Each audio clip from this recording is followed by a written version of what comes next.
Honor X9d 5G.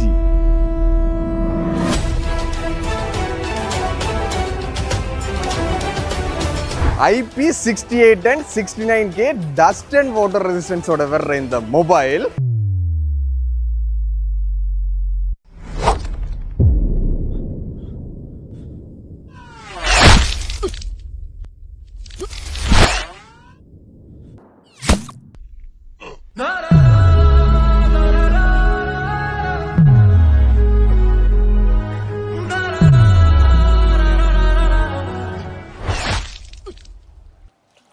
தாக்கு பிடிச்சிருக்கு and 2.5 மீட்டருக்கான ட்ராப் ரெசிஸ்டன்ஸ் இருக்கு. பட் ஒபிஷியலா ஹோனர் தரப்புல இருந்து கோர்னிங் கொர்லா கிளாஸ் ப்ரொடெக்ஷன் இதுல கொடுத்தன்னு சொல்லல. பட் இருந்தாலும்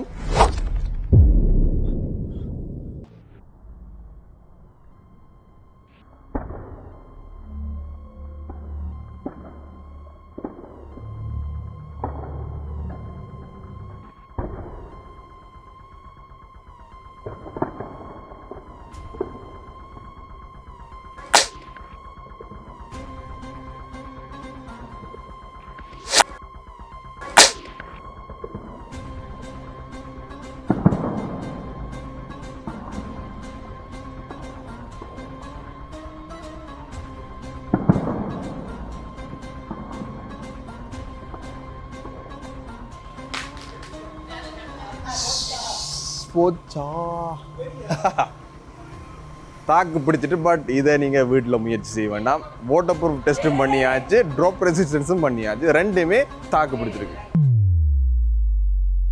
மக்களே, ஸ்ரீலங்காவில் 1,49,999 ரூபா, 1,50,000 ரூபாண்ட எம்ஆர்பி பிரைசிங்கில் ஹொனர் அவங்க மிட் ரேஞ்ச் மொபைலான ஹொனர் X9d 5G என்ற மொபைலை லான்ச் பண்ணியிருக்கிறாங்க.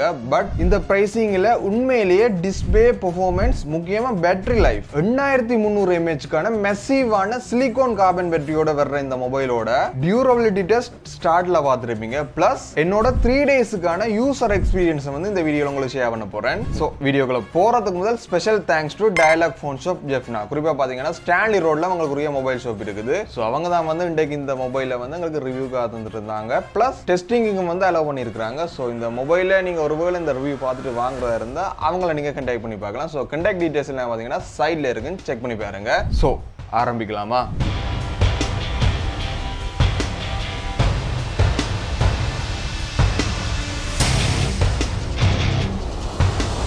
ஃபர்ஸ்ட் பாக்ஸுக்குள்ள இந்த இவ்வளவு விஷயம் இருக்கு, ஓகேவா? தென் ஃபர்ஸ்ட் டைம் மொபைலை கையில் எடுத்த உடனே 8300 mAhக்கான பேட்டரி. ஸோ வெயிட்டா ஃபீல் ஆகணும் இல்லையா? பட் சிலிகான் கார்பன் பேட்டரின்றதால இது அவ்வளவு வெயிட்டா வந்து எனக்கு ஃபீல் ஆகல. ஸோ எக்ஸாக்டான வெயிட் வந்து 199 கிராம் கொடுத்துருப்பாங்க. பிளஸ் ஈகோ லெதர் ஃபினிஷில் ஒரு பிளாஸ்டிக் பேக் அண்ட் கோல்டன் ஃபினிஷில் பளபளன்னு ஒரு பிளாஸ்டிக் ஃப்ரேமும் வந்து இதில் கொடுத்துருப்பாங்க. பட் கையில் வச்சு யூஸ் பண்ணும்போது அந்த அளவுக்கு ப்ரீமியம் ஃபீல் வந்து இந்த பிளாஸ்டிக் தெரியல. ஆனால் இந்த கேமரா மட்டும் பெரிய ஒரு பொட்டு மாதிரி வட்ட ஷேப்ல கொடுத்திருப்பாங்க. சோ பார்க்கிறதுக்கு ஒரு டிஃபரண்டான லுக்கா இருக்குது. ஆல்சோ இதுல ஃபிளட்டான டிஸ்ப்ளே வந்து கொடுத்திருப்பாங்க. சோ இதுல குவாட் கர்வோ இல்லாட்டி 3D கர்வ் டிஸ்ப்ளே வந்து கிடையாது. பட் இந்த பட்ஜெட்டுக்குள்ள ஃபிளட் ஸ்கிரீன்ன்றது அவ்வளவு நல்லதா தெரியல. ஒரு கர்வ் டிஸ்ப்ளே வந்து கொடுத்திருக்கலாம். பிளஸ் IP68 and 69K கான டஸ்ட் அண்ட் வாட்டர் ரெசிஸ்டன்ஸோட 2.5 மீட்டருக்கான ட்ராப் ரெசிஸ்டன்ஸ் வந்து கொடுத்திருப்பாங்க. சோ ஆரம்பத்துல பார்த்திருப்பீங்க.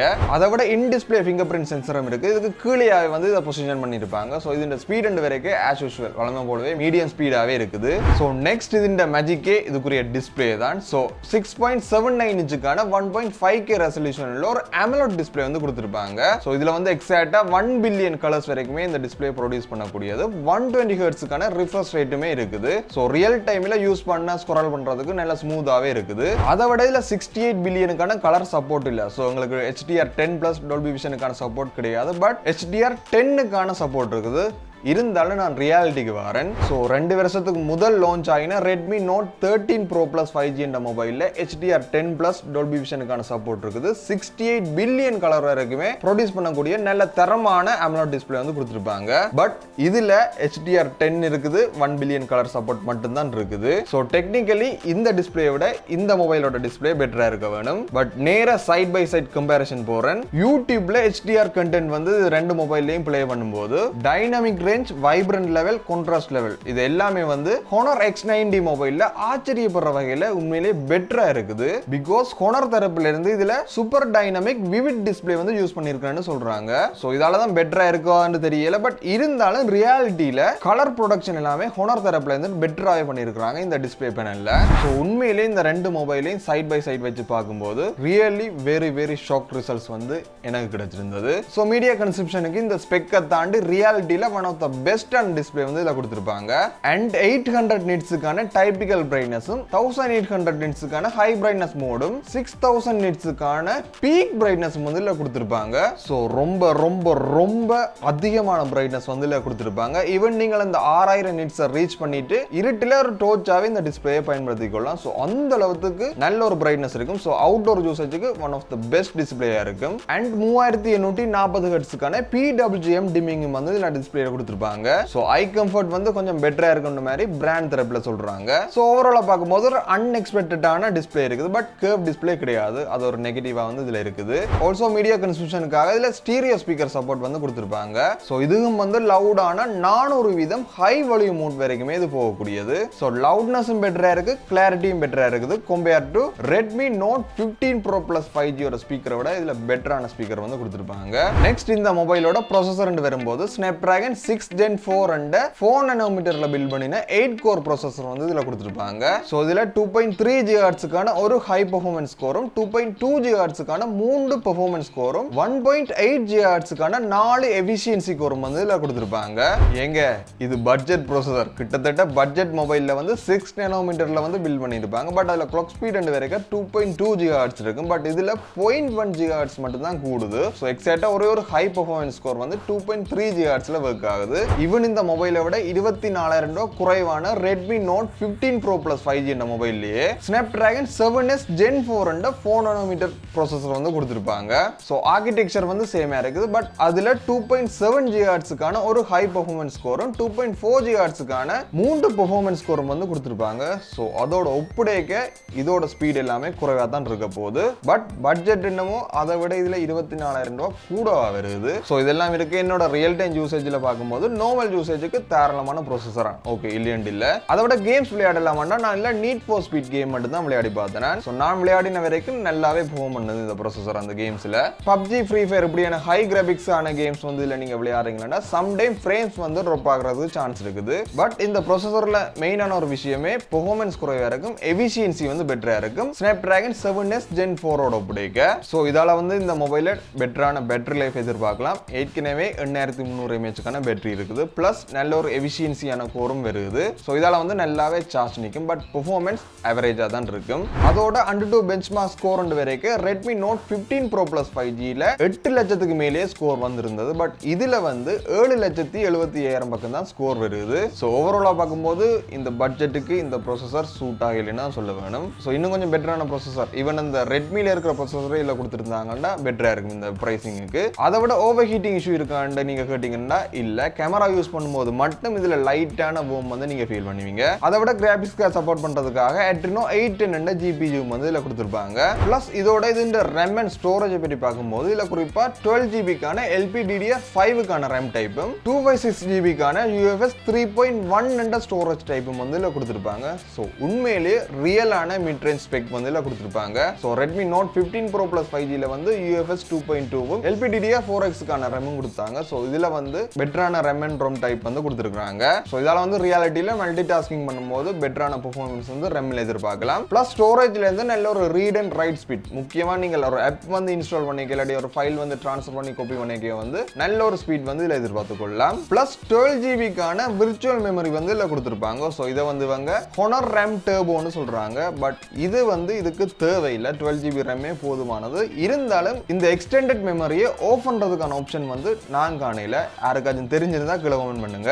நெக்ஸ்ட் இந்த மொபைலோட மெயினான செல்லிங் பாயிண்ட் இதுக்குரிய பேட்டரி தான். சோ எக்ஸாக்ட்டா வந்து இதுல 8300 mAh-க்கான சிலிகான் கார்பன் பேட்டரி வந்து கொடுத்திருப்பாங்க. சோ இது வந்து ஒரு லித்தியம் அயன் பேட்டரி தான். பட் லித்தியம் அயன் பேட்டரியில அனோட்ல வந்து வளமையா கிராஃபைட் வந்து யூஸ் பண்ணுவாங்க. பட் இதுல வந்து கிராஃபைட்டுக்கு பதிலா சிலிகான் கார்பன் மிக்ஸ் வந்து யூஸ் பண்ணுவாங்க. சோ கிட்டத்தட்ட எக்ஸாக்ட்டான சேம் சைஸ் பேட்டரியில வந்து அதிகப்படியான சார்ஜிங் டென்சிட்டியை வந்து கொண்டு வரலாம் இந்த சிலிகான் கார்பன் பேட்டரியில. சோ இதால தான் வந்து வெயிட் வந்து உங்களுக்கு குறைவா இருந்தது. அண்ட் ரியல் டைம்ல இதுல நான் இந்த பேட்டரியை டெஸ்ட் பண்ணும்போது யூடியூப்ல கண்டினியூஸா வந்து வீடியோ ப்ளே பண்ணி விட்டு நான் 30 வீத பிரைட்னஸ் வச்சு கிட்டத்தட்ட 100 வீதத்திலிருந்து 90 வீதம் சார்ஜ் இறங்குறதுக்கு 4 hours 15 minutes வரைக்குமே எடுத்துக்கொண்டது. அதுலேயும் ஆச்சரியப்படுற விதத்தில் 100 வீதத்திலிருந்து 99 வீதம் அந்த ஒரு வீதம் ட்ராப் ஆகிறதுக்கு 1 hour 42 minutes வரைக்குமே எடுத்துக்கொண்டது. ஸோ இதை வச்சு ஓவராலா பார்க்கும்போது ஒரு நார்மலான யூசேஜுக்கு 2 நாளுக்கு மேலேயே தாராளமாக தாக்கு பிடிக்கும். ஈவன் 10 நாள் வரைக்குமே நல்லாவே தாக்கு பிடிக்கக்கூடிய பேட்டரி வந்து இதில் இருக்கும். ஸோ நான் கூட இந்த யூசேஜில் கேமரா கேம்ஸ் எல்லாமே விளையாடி இருந்தேன். இது வரைக்குமே சார்ஜ் இறங்கல. ஸோ பெட்டரான பேட்டரி லைஃப் வந்து எதிர்பார்க்குறீங்கன்னா இந்த பேட்டரி உண்மையிலேயே திருப்தி அளிக்கும். பட் சார்ஜிங் ஸ்பீட் வந்து இதில் 66 வாட்ஸுக்கான ஃபாஸ்ட் சார்ஜிங் சப்போர்ட் தான் கொடுத்துருப்பாங்க. ஃபாஸ்ட் சார்ஜர் வந்து பாக்ஸ்லேயே இன்க்ளூட் பண்ணி கொடுத்துருப்பாங்க. ஸோ இதை யூஸ் பண்ணி இதை சார்ஜ் பண்ணும்போது குறிப்பாக 12 வீதத்திலிருந்து 100 வீதம் வர்றதுக்கு 1 hour 10 minutes வரைக்குமே இது எடுத்துக்கொண்டது இந்த ரூம் டெம்பரேச்சரில். ஸோ ஃபாஸ்ட் சார்ஜிங் சப்போர்ட் வந்து இதில் 100 வாட்ஸோ 120 வாட்ஸோ கிடையாது, 66 வாட்ஸ் தான். ஈவன் உண்மையிலேயே இந்த 66 வாட்ஸ் என்ன பொறுத்த வரைக்கும் போதுமானது தான். ஸோ ஓவர் ஃபாஸ்ட் இருக்காது, பட் ஃபாஸ்டா சார்ஜ் ஆகும். அண்ட் நெக்ஸ்ட் இந்த மொபைலோட OS வரும்போது அவுட் ஆஃப் தி பாக்ஸா Android 15க்கு மேல மேஜிக் OS 9 என்ற ஸ்கின் UI வந்து கொடுத்திருப்பாங்க. ஸோ இதுல வந்து 2 இயர்ஸ்க்கான மேஜரான ஆண்ட்ராய்ட் அப்டேட் தருவோம்னு ஹோனர் சைட்ல சொல்றாங்க. இதுல 3 இயர்ஸ்க்கான அப்டேட்டோ 4 இயர்ஸ்க்கான அப்டேட்டோ கிடையாது, ஒன்லி 2 இயர்ஸ் தான். ஏன் இந்த குளவரி? சரி, இதுல AI ஃபீச்சர் வரும்போது ஹோனர் AI வந்து கொடுத்துருப்பாங்க. ஸோ நீங்க ஸ்கிரீன்ல பாக்குற இவ்வளவு ஃபீச்சர்ஸும் வந்து இதுல கொடுத்துருப்பாங்க. பிளஸ் இந்த ஜெலரிலையும் வந்து ரெகுலரான ஃபீச்சரான AI எடிட்டபிள் ஃபீச்சர்ஸும் வந்து கொடுத்துருப்பாங்க. பட் இதெல்லாம் ஒரு ஓரமா இருக்கத்தக்கனையா இதுஇந்த UI எக்ஸ்பீரியன்ஸ் எப்படி இருக்குன்னு கேட்டீங்கன்னா உண்மையிலேயே பெட்டர் இம்ப்ரூவ்மெண்டாவே இருக்குது. ஈவன் எனக்கு பர்சனலா பிடிச்ச OS ஹைப்பர் OSன்னு சொல்லியிருப்பேன். ஸோ அதோட கம்பேர் பண்ணும்போது இதுஇந்த UI யூசர் இன்டர்ஃபேஸ் வந்து உண்மையிலேயே பெட்டரா வந்து டியூன் பண்ணிட்டு இருக்காங்க. ஸோ எக்ஸாக்டா சொல்ல போனா இந்த ஹோம் ஸ்கிரீன் அதே மாதிரி அந்த நோட்டிஃபிகேஷன் சென்டர் எல்லாம் பாத்தீங்கன்னா உண்மையிலேயே பெட்டரா இருக்கு பாக்குறதுக்கு. பட் என்ன இந்த அனிமேஷன் மட்டும் கொஞ்சம் ஸ்லோயிஷா இருக்கிற மாதிரி எனக்கு ஃபீல் ஆகுது. அதை விட ரியல் டைம்ல எந்த வித பக்ஸும் வந்து நான் ஃபீல் பண்ணல. ஸோ ஓவராலா பார்க்கும்போது நல்ல ஒரு OS எக்ஸ்பீரியன்ஸ் வந்து இதுல கொடுத்துருப்பாங்க.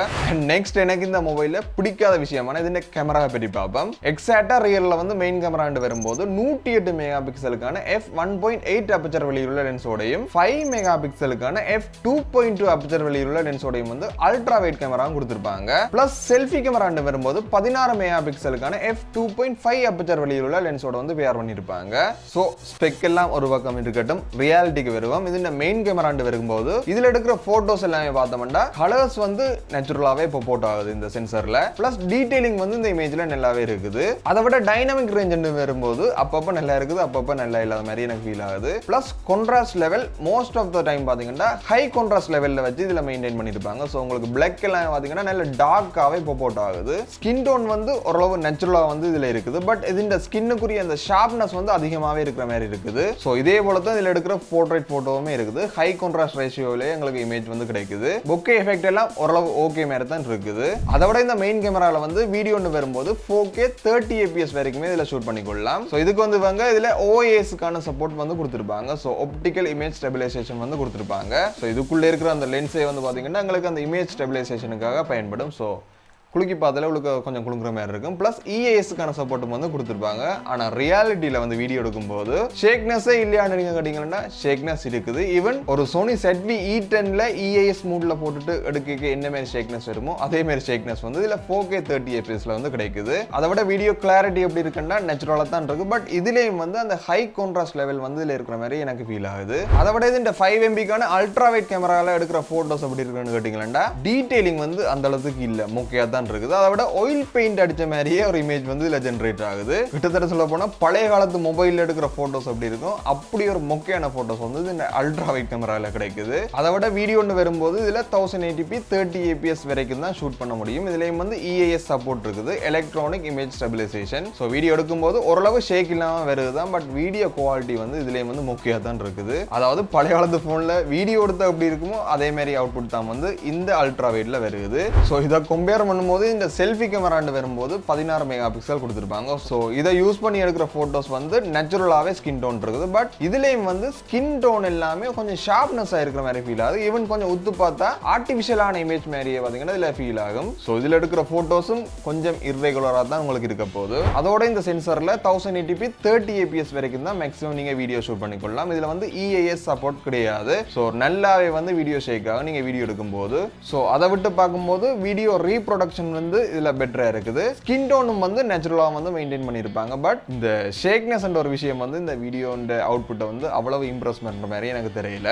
ஸோ ஓவராலா இந்த 3 கேமரா செட்டப்பையும் வச்சு பார்க்கும்போது இந்த பிரைசிங்ல உண்மையிலேயே ஹோனர் வந்து ஃப்ளாப் பண்ணிட்டாங்க. ஈவன் இதுல பாத்தீங்கன்னா கோஸ்ட் கட்டிங் பண்ணிட்டாங்களோன்னு எனக்கு லைட்டா தோணுது. ஸோ கேமராக்காண்டி யாருக்காச்சும் இந்த மொபைல் வேணுமெண்டா வாங்காதீங்க. ஸோ லாஸ்ட்டாக இந்த மொபைலோட கனெக்டிவிட்டிஸ் வரும்போது வைஃபை 6க்கான சப்போர்ட் இருக்குது, 6E சப்போர்ட் கிடையாது. ப்ளூடூத் 5.2க்கான சப்போர்ட் இருக்குது. இதுலேயும் வந்து 5.4க்கான சப்போர்ட் இல்லை. அதை விட NFC சப்போர்ட்டும் இருக்குது. ப்ளஸ் 12 5G பேண்டுக்கான சப்போர்ட் இதில் கிடைக்குது. ஸோ இது வந்து ஒரு 5G மொபைல் தான். ஸோ இதால் வந்து இப்போத்த காலகட்டத்துக்கு நம்மளோட ஊரில் உண்மையிலேயே பெட்டராக இருக்கும் 5G நெட்வொர்க் உள்ள மொபைலுக்கு போகிறது. அதை விட வாரண்டி வரும்போது கம்பெனி சைடில் 1 இயர் வாரண்டி வந்து இதுக்கு தராங்க. ப்ளஸ் கலர் ஆப்ஷன் வரும்போது நான் வச்சிருக்கிற இந்த மொபைலோட கலர் வந்து ரெட்டிஷ் பிரவுன் சொல்றாங்க. பிளஸ் இதுலயே வந்து மிட் நைட் பிளாக்கும் sunrise gold and forest green 4 colour option வந்து டோட்டலா கொடுத்திருப்பாங்க. பட் நான் வச்சிருக்கிற இந்த கலர் வந்து கொஞ்சம் லுக்காவே இருக்கு மெட்டா கலர்ஸோட பிடிக்க. தென் இந்த மொபைல்ல எனக்கு பிடிக்காத இன்னொரு விஷயம் வந்து இதுக்குரிய பிரைசிங் தான். ஸ்ரீலங்காவில் 1,49,999 1.5 லட்சம் பிரைசிங் இந்த மொபைல லான்ச் பண்ணியிருக்காங்க. MRP பிரைஸ் தான். ஸோ இந்த பிரைசிங்கை வச்சு இந்த மொபைலின் கன்க்ளூஷன் வரும்போது இதுல டிஸ்பிளே வந்து நல்லா இருக்குது. RAM and ஸ்டோரேஜ் வந்து பெட்டரான டைப்ல கொடுத்திருப்பாங்க. பிளஸ் OS எக்ஸ்பீரியன்ஸ் வந்து உண்மையிலேயே பெட்டரா இருக்குது. அதோட பேட்டரி லைஃபும் வந்து இதுல நல்லாவே இம்ப்ரூவ் பண்ணி கொடுத்திருப்பாங்க. பட் இந்த பிரைசிங்ல இதுக்குரிய பெர்ஃபார்மன்ஸ் CPU-வும் இதுக்குரிய கேமராவும் வந்து நல்லாவே இம்ப்ரூவ் பண்ணி கொடுத்திருக்கலாம்ன்றது பாத்தீங்கன்னா என்னோட கருத்து. ஈவன் இதோட கம்பேர் பண்ணும்போது Redmi Note 15 Pro Plus 5G வந்து இதை விட 24,000 ரூபாய் பக்கம் குறைவா வருது. ஸோ அதே வந்து ஒரு வேல்யூ ஃபார் மணியா இருக்குமோன்னு இப்போதான் எனக்கு ஃபீல் ஆகுது. ஸோ ஹொனர் சைட்ல நான் கேட்டுக்கொள்ற விஷயம் இதுக்குரிய பிரைசிங்கை வந்து ஃபியூச்சர்ல அடுத்தடுத்த சீரிஸ்ல வந்து குறைச்சிங்கன்னா உண்மையிலேயே பெட்டரா இருக்கும் இந்த மொபைலுக்கு. அதை விட இந்த மொபைல் நீங்கள் யாராச்சும் ஏற்கனவே யூஸ் பண்ணி கொண்டிருக்கிறீங்கன்னா உங்களோட யூசேஜில் ரியல் டைம்ல என்ன பாசிட்டிவ் நெகட்டிவ் இருக்கிற விஷயத்தை வந்து மறக்காம கமெண்ட் செக்ஷன்ல கமெண்ட் பண்ணுங்க. ஸோ அது வந்து புதுசா இந்த மொபைல் வாங்க போறாங்களுக்கு யூஸ்ஃபுல்லா இருக்கும். அதை விட இப்படியான டெக் சம்பந்தமான வீடியோஸ் அதே மாதிரி ஆட்டோமொபைல் சம்பந்தமான வீடியோஸ் வந்து நீங்க நிறைய பார்க்க போறீங்கன்னா மறக்காம தினஸ் டெக் சேனலை சப்ஸ்கிரைப் பண்ண மறந்துடாதீங்க. பாய்.